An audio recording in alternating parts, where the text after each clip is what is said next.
I'm an international student, and had been in the United States for a meager 3 weeks when I first met Monique.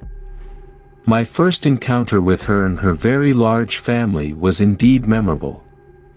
She had 8 siblings, ranging from 3 to 20-something years of age, all of whom, along with her parents and grandparents, decided to set her up comfortably in her very first establishment away from home. They were loud, boisterous, friendly, and very protective about her. Our dorm room was a corner room, and hence we forced to make do with bunk beds. Since I had already moved into our room a week prior, I had made my home on the bottom bed. This seemed to mildly annoy her overbearing obese mother. She tried to persuade me to change my mind, under a veiled sense of "oh, I'm just messing with you," and when that failed, proceeded to unburden her concerns for her daughter falling off the top and seriously injuring herself. Even though I was eager to please and make new friends, I had never been a pushover and firmly stood my ground with a "haha, I certainly hope she doesn't fall off," and ignored the request. Her grandparents then started asking me about my country, my home, my family, and other questions like "do you have cars, big buildings, boxes with moving pictures on them," which I could only construe to imply a TV. So we did not start off on the best of terms. As the semester progressed, I found myself making several great friends and invited to several great parties. I'd notice Monique watching BET by herself on a Friday night, and would often ask her if she'd like to join my friends and me in our underage drinking festivities. She always declined and kept to herself. At this point I wasn't in the need of another friend, but I seriously did feel pity that she was missing out on all the fun and the best part of our college experience. I figured she was just a shy and meek introvert and preferred being left alone. Little did I know how very wrong I was. Within about a month and a half into the semester, Monique started making friends. That's when I realized, it wasn't that she was shy, she was just reluctant to socialize with any member outside of her race. And my circle of friends was very diverse. To each their own, I figured, and stopped the invitations. She was a very small, insignificant part of my life until she started having friends over. As I mentioned earlier, we had bunk beds, so even though I couldn't see anything, I could definitely hear everything, including every spring in her bed creaking. I'm not conservative, nor was I a virgin, but I'd never fuck someone while my roommate was trying to sleep right below me. It was disrespectful, awkward, annoying, and robbed me of my sleep when I had an 8 a.m. class to attend the next day. I tried talking to her about it, very politely, so that we might arrange some type of sock on the doorknob signal and keep the sexual activity to weekends when I'd be out of our room anyway. All she did was look straight at me for half a second and walk away like I didn't even exist. Things started getting progressively worse. She would have a guy up there almost every 2 days. I'd never see the same guy twice.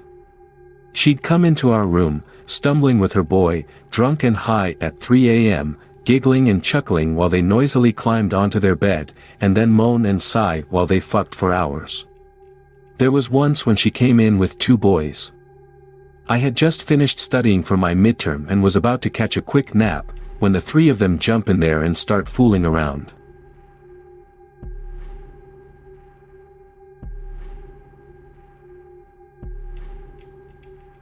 About 2 years ago I had moved in with a friend that I had known since around high school. His grandfather owned the house, so I got a great deal on rent. After a couple months it came to my realization that my roommate had a drug problem. A serious drug problem. I found this out by walking into the bathroom one morning, only to find him bent over, while sitting on the toilet, asleep. Apparently, he had been trying to use the restroom, and because he was on opiates he couldn't take a whiz, so he just passed out on the can while trying to piss. After this, his best girlfriend and I attempted to help him get sober. He went to NA meetings, we monitored him as best we could, and I smacked him around a little bit. Needless to say, that didn't work. I came home one night from work, sick. I just wanted to watch a movie and go to sleep. Apparently, my roommate had bought what is called Dilaudid, a high-powered hydromorphone, and was just off his rocker high on the stuff. I was pretty angry, but I was sick and didn't really want to mess with it at the time. Figured it'd blow over. Over the course of the night, some friends came by and we hung out for a little bit while my roommate was off making a fool of himself in the other room. Next thing I know, no one could find him. Another one of my friends mentioned that he got a call from some gay guy he was messing around with. He was also experimenting with his sexuality at the time. He's out of the closet now, and he had gone over to his house. Said, what the fuck? But didn't think twice, he pulled this shit all the time. The following morning, I am awakened around 10 a.m. with a banging on the door. I greet the detective standing outside with a mild case of confusion. Does roommate live here? Yes, he does. What's the problem, sir? Well, roommate was taken to the emergency room last night because of a drug overdose. He's currently in a coma. I was floored. Never did I think something like that would have happened. It had gotten back around to me that my roommate not only was on some super dope, but also had stolen some of a friend's cocaine from their car, took some Ambien, and proceeded to start vomiting green junk after passing out. All this a few months after a close friend of ours dies from a morphine overdose. He was in a coma for a week, his family blamed me for facilitation and kicked me out of my place. He basically destroyed the relationship I had with my girlfriend at the time and proceeded to dismantle our entire circle of friends. He's fine now, as far as I know. I see him around every once in a while at the bar. And then I found out in February that, the entire time since he got out of his coma, he's been spreading the word that me and my ex were holding him down and injecting him with heroin on a regular basis, his explanation for his coma. The next time I see him, I'm socking him in the jaw.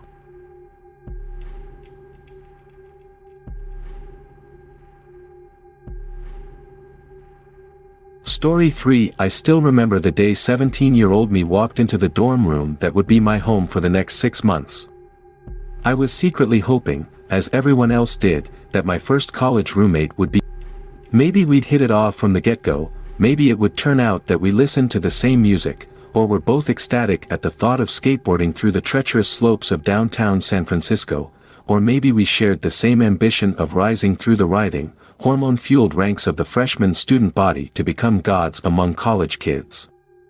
Where the tales of our deeds, the countless, glorious victories on the tables of beer pong, or the passionate lamentation of the women who would grace our bunk bedsides each night, or the way we totally didn't study for the final for that one class we didn't go to the entire year but still ended up passing anyway, were the stuff of legends.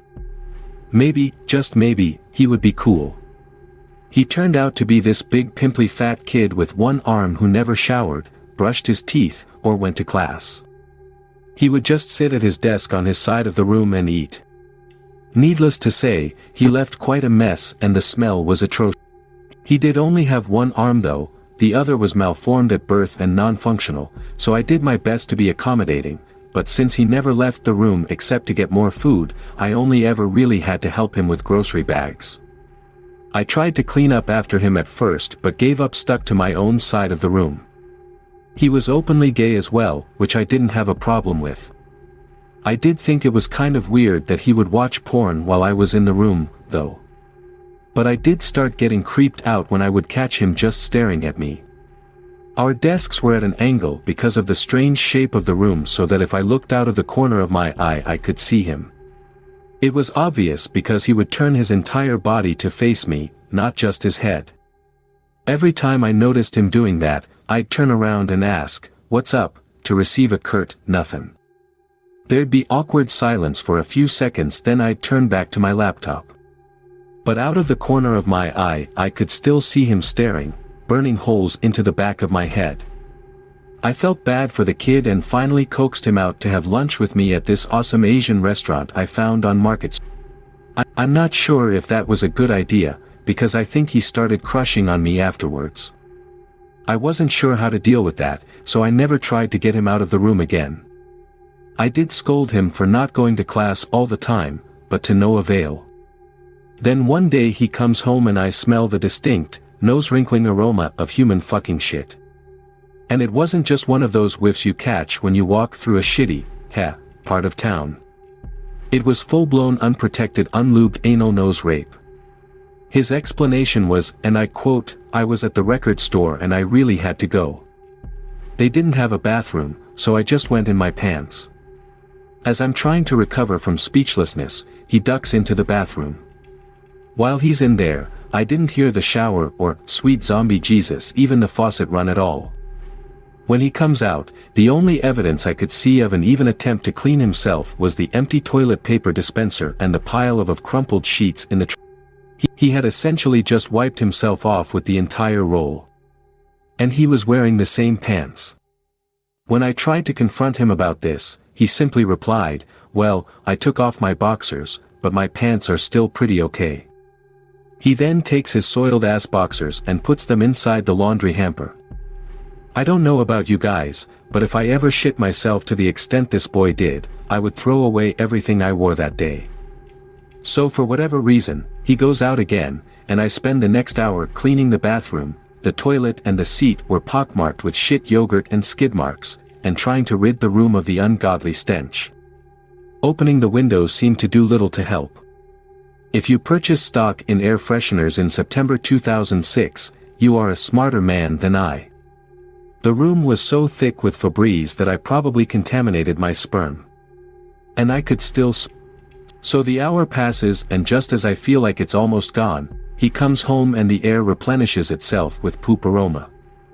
I didn't say anything. Out of the fear, I thought that if I opened my mouth, a stray shit asteroid would orbit into my throat. He sits down at his desk and browses the web for about 10 minutes and then picks up the phone and calls his mother. I know this because the two phrases that I caught as I absent-mindedly listened in on his side of the conversation will forever be burned into my mind. "Hey, Mom. It happened again. I'm not throwing them out. They're good shorts." He had gone back to the same record store where he was gifted a second bout of surprise diarrhea.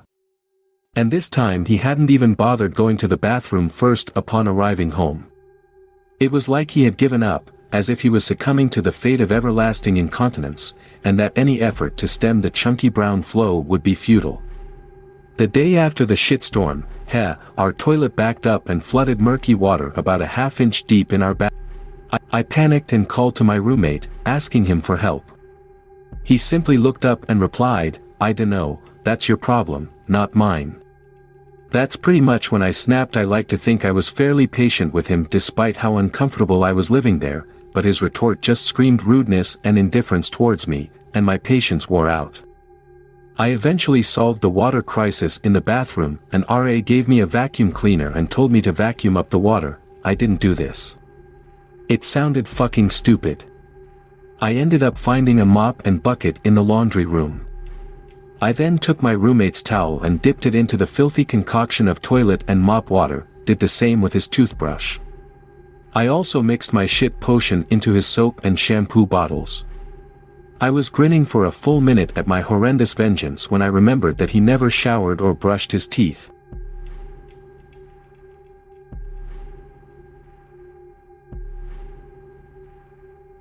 One Sunday night I was relaxing on my couch at about 10 p.m. I was reading a book when suddenly it sounded as if someone was shooting a gun through my ceiling. I went upstairs and knocked on his door and asked him to turn it down. He told me that the city's noise ordinance doesn't go into effect until 11 and basically to go blow myself. I told him it was causing an issue and that he needed to turn it down, and he walked back into his kitchen and came out with a sawed-off broomstick with a grip he'd fashioned of duct tape and threatened to beat me with it for asking him to turn it down. He ended up begrudgingly turning it down. I called the police on him because I could hear him beating up his girlfriend through my ceiling. They never got there in time and she never told them that he had hit her, so they never did anything. I'm about 90% sure that he tried to break into my apartment one day while I was out. He had stuck his head in my door when there was a plumbing issue with his tub drain leaking and damaging my bathroom sink. His eyes lit up when he saw that my place was nice. Shortly thereafter, someone tried to break into my place by going through the lock cylinder. I only noticed because it broke my lock and I couldn't get into my apartment at 3 a.m. when I got home. I got a new deadbolt immediately. One morning, I was in the shower getting ready for work when water started pouring into my bathroom. I mean water blasting out of my sconce, shower tiles turning brown from being waterlogged, etc. I threw on shorts and ran down to the office. No one was there. I went to the maintenance office. Empty. I called every number for the company I was renting from. No one answered. I went to the apartment above me where this was coming from. No one answered. By the time I got back to my place, the entire bathroom ceiling had collapsed and I had water damage visible in 2 other rooms and a whole hall. I later found out that his junkie girlfriend had nodded off while filling the bathtub to do laundry. There was a giant goddamn laundry room in the basement, and the water was running full blast for a while as it overflowed. She destroyed my apartment and damaged a couple $1,000s worth of my stuff. She admitted to exactly what had happened. He came home and tried to talk his way out of it. The maintenance guy shut him down and told him he knew what had actually happened and that he was basically boned. He then made a throat-slashing gesture at me in view of the head of maintenance. He got evicted as a result of the damage she did and the fact that he threatened to murder me by cutting my throat. He blamed me for his eviction, so he started vandalizing my car. He kicked off the side window. He slashed a tire 2 different times. He threatened to kill me one time when I saw him in a bodega in the neighborhood, because he moved directly across the street when he got thrown out. Fuck you, Eddie.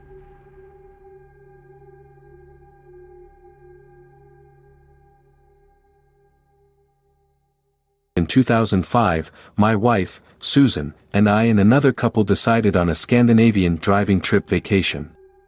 We would fly to Helsinki, ferry to Stockholm, drive to Gothenburg, ferry to Denmark and finish our road trip there. Our first 100 miles traveling west was uneventful. We then slowly drove into the quaint, beautifully restored foundry village of Fiskars.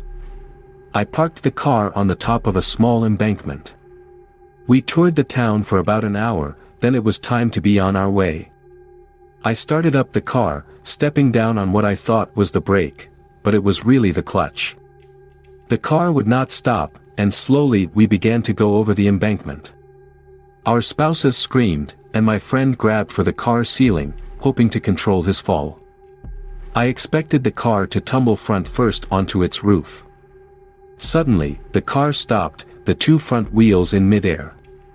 A large rock, meant to keep the embankment wall from deteriorating, had come loose and had wedged its way under the car, stopping the vehicle. We all got out, very carefully, at the same time. We assumed the car would ultimately flip over and be severely damaged. We headed for the Fiskars factory store. The manager quickly understood our predicament. He had only to look out his front door, and began to make phone calls. While there was a Finland Auto Association, their trucks were either tied up with a large accident or not available. The store manager called the town engineers, and they sent out a truck driver in about an hour. After the truck driver surveyed the situation, he came back to us, shaking his head. He needed help. He returned with another driver and a forklift. The forklift approached the car from the front, to lift and level it with the rear wheels and to ultimately put it back into the original parking space. Up into the air and back the car went. No damage could be found, even when the undercarriage was examined. All efforts to reward our newfound Finnish friends were refused.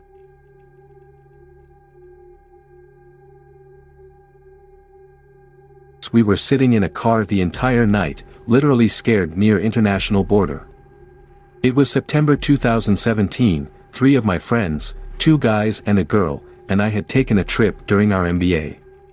It was so unplanned a trip that, we were planning the next spot and stay when we have actually left the previous place. The plan was to cover Northeast, Shillong, Cherrapunji, Dalkey, etc. We had rented Honda Amaze from Guwahati and I was the only one out 4 who could drive. Our trip started really well and we saw Shillong and Cherrapunji in first 2 days. 3rd day we had planned to go on a trek to see Rainbow Waterfalls. It is near Cherrapunji and an amazing sight. It was about 12, 15 km trek and everyone was tired by the time we reached. However, the scenery there took all the tiredness out. It looked like this: you can see rainbow in the water. By the time we came back, it was 5.30 and we had a decision to make, whether to stay in Cherrapunji itself or drive to. I checked on maps and it showed 84 kilometers, 2.5 hours. Being confident, I told my friends I am very sure we can drive this in 2 hours, and we can search for hotel/tent on the way, and we'll stay in Daki only. They were a bit reluctant as they were really tired, but in the end said, anyways you have to drive, so let us go. We confirmed with the localites and they said the road is really good and you can reach in 2 hours. I always like some adventures and trip, so I was super excited. Smiley face. And we left from Cherrapunji towards Daki. Little did we know what was coming. Initial 10-12 km was a very nice road, and then started this, we could hardly see the white lines on the road. My friends had planned to sleep, were so scared that they could not even take a power nap. In this situation, one of my friend, Sudipto, asks me, Swapnil, to maza aa rahi hai na bahat. Swapnil, you are enjoying, isn't it? I said, Han yar. I always like adventures, don't worry, I'll manage this. This was tough because it was the road where I was driving for the first time, that too it wasn't my car, and it was when we walked kms on the same day. Every 10 minutes we were asking each other, how much more time? What time will we reach? It was 11 p.m. by then. And still we were on the road, with hardly any other vehicle.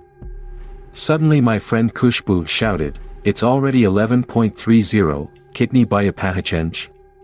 What time will we reach? Me, what? It was 10.50, just now, and now it's 11.30. She showed me her phone, it was 11.30. I checked my phone, so did my other two friends, it was 11 o'clock p.m. She said, your phones aren't working. Get new phones, guys. I was clueless. And then suddenly Sudipto shouted. Kushbu's phone has active internet connection, and we are on Bangladesh border, so it is showing Bangladesh time. Then we looked on the right, and yes, we were actually on the border, literally we could see Bangladesh on the right. Finally we reached Daki, after BSF check-in gate. And we were relieved. But, the trouble was not over. We hadn't booked hotel as we were so focused on reaching that we lost sight of the bigger picture. And Daki is such a small town that everyone had already slept by then. So apart from some drunk strangers and BSF personnel, there wasn't anyone on the roads. Now here we were, in a town on the border, with nowhere to go. And not to forget, after one of the most tiring day of our life. We tried to sleep in car, but as Daki is on plains, and it was really hot there, plus it was raining. So could not do so. So 3 of us came out, and literally sat the whole night outside. Literally we were so scared to sleep. So we just talked the whole night about how it was the night we were gonna remember for a long time.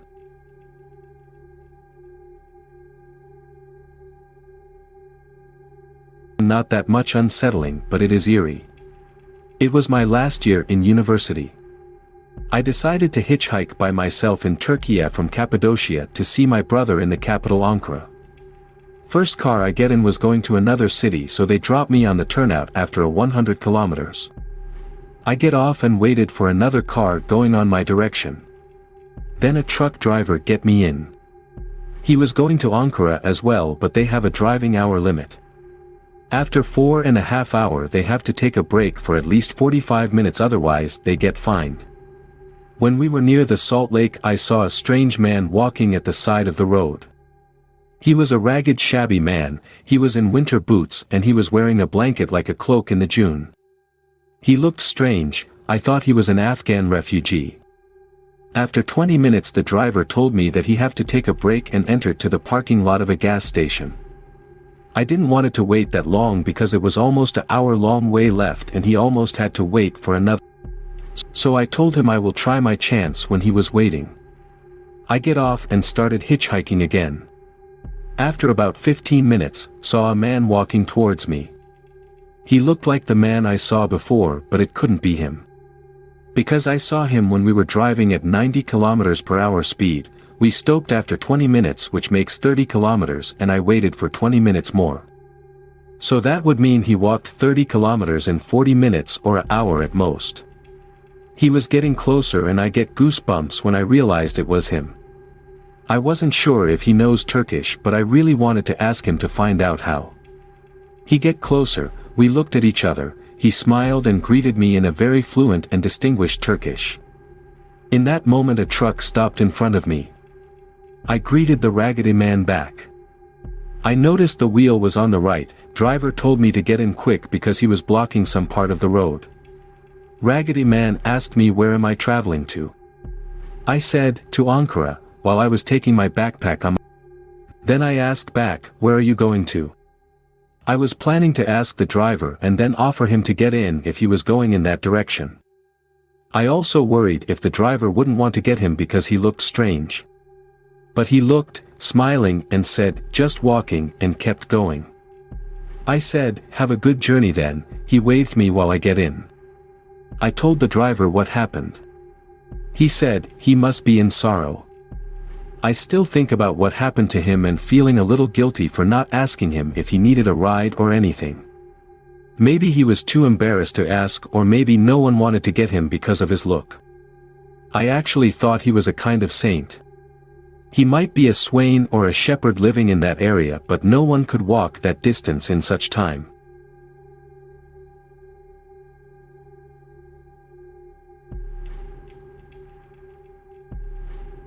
We were in college at the time, 95 I believe. My friends and I had taken a road trip from Michigan to Virginia for the Division III college basketball finals. After the championship game on Saturday night it was going to take us all night to drive back. Somewhere in southern Ohio we needed to get gas. It's well after midnight by this time. Being college students we decided to push it until we really needed fuel. We spotted an exit that had a sign for a gas station. Happily relieved that we would soon be filled up, we exited the freeway. Upon exiting, the sign pointed to the gas station 5 miles away. Okay, not ideal, but we could make it. I recall glancing at the odometer as we turned. We followed a winding road that had no other roads to turn on. I kept looking down at the odometer to make sure we would see it soon. 5 miles went by and we see a gas station, but it's closed. Now we're concerned.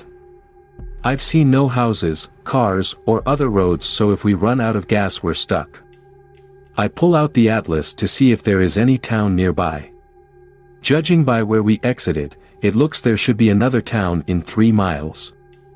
We make the call to go to the town instead of head back to the. Not 2 miles down the road the truck starts to cough and wheeze. Sorry, but we're out of gas. Still seeing no other houses or vehicles, someone is going to have to walk. There are 5 of us, 2 of us decide to walk, while the others wait in the truck. I choose to walk because I'd at least stay warm. As Brian and I begin our hike, we chat about getting picked up by some locals that will take us to their hunting shack and kill us. Nothing like a little dark humor in the middle of nowhere in the pitch black night. No more than we finish that and a truck comes over the hill toward us. It blazes past us and then hits the brakes and backs up to us. I'm a little concerned at this point. 2 guys in the truck, one rolls down the window and asks what we're doing. I explain. The guy says, you won't find any gas in the next town at this hour. He offers to get us some gas back at his place. We think, what the hell? We cram into the pickup and it becomes quickly apparent that they've been drinking most of the evening. We are offered some clear liquid from a bottle. We decline, but it appears they're offended.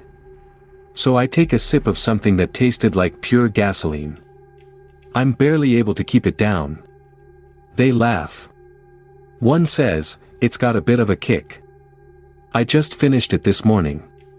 Yep, moonshine. Onward we go sipping this lightning in a bottle.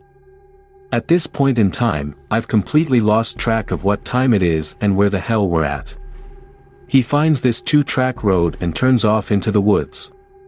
He's going pretty quick on the winding lane with branches whipping the sides of the beat-up truck. There are several turns he takes, so Brian and I are thoroughly lost in getting inebriated. We finally pull into this cabin, and I use that term loosely. It was more like boards nailed together haphazardly. I'm honestly amazed this is still standing. We go into the cabin and he lights a lantern and says, "Grab a chair while I go locate the gas." My initial thought was we could just burn that moonshine for fuel. I glance at a few chairs that look like they'd come over on the Mayflower. I brush off what appears to be dirt, but is dried raccoon crap and sit down. I'm not a big guy, but this chair seems ready to fall apart under my weight. One of the guys returns with a jerrycan circa World War II full of gas. He pulls back a tarp covering the bed of the truck and there's 2 dead deer. Hunting season ended 3 months ago. He laughs and says they'd done a little hunting earlier that night. He'd like our help hanging them up before we head back. Now let me take just a minute to say that I'm full on freaked out right now. I'm sure Brian feels the same way. I glance at him, but he kind of has a glazed over look. Guess that moonshine was strong. I shrugged, but it's not like I can say no. I mean, we're in the middle of nowhere and no one will ever find our bodies. We drag the deer out one by one and hang them from a nearby tree. I'm covered in congealed blood. We finally jump back into the truck, but not before 2 more bottles of lightning are tossed into the cab of the truck. We take the 2-track road at what seems twice the speed we took it the first time. One of the guys jokes, "Bet you're completely lost at this time." I agree, between sips of moonshine. Oh hell, if I'm going to die it might as well be drunk. We emerge back onto the highway. I glance at the speedometer to gauge how fast we're going. But it's stuck on 0. Before long we see our truck up ahead. The driver pulls over next to the truck and we all unload. The 3 guys we left there exit the truck. We quickly dump the fuel in the truck, hoping to get back on the road as quickly as possible. But the driver is a talker and wants to know all about the other guys. Matt glances at me covered in blood. I quickly shake my head at him so he won't ask. After I don't know how long we're ready to settle up and pay for the gas. The guy says, "I can't take your money." He shakes my hand and gives me the unopened bottle of moonshine. He gives us directions back to the freeway and which exit has an all-night gas station. Neither Brian or I are in any shape to drive, so one of the other guys does. We load up and take off. Brian and I spent the next hour explaining all the weird dollar hit that just occurred.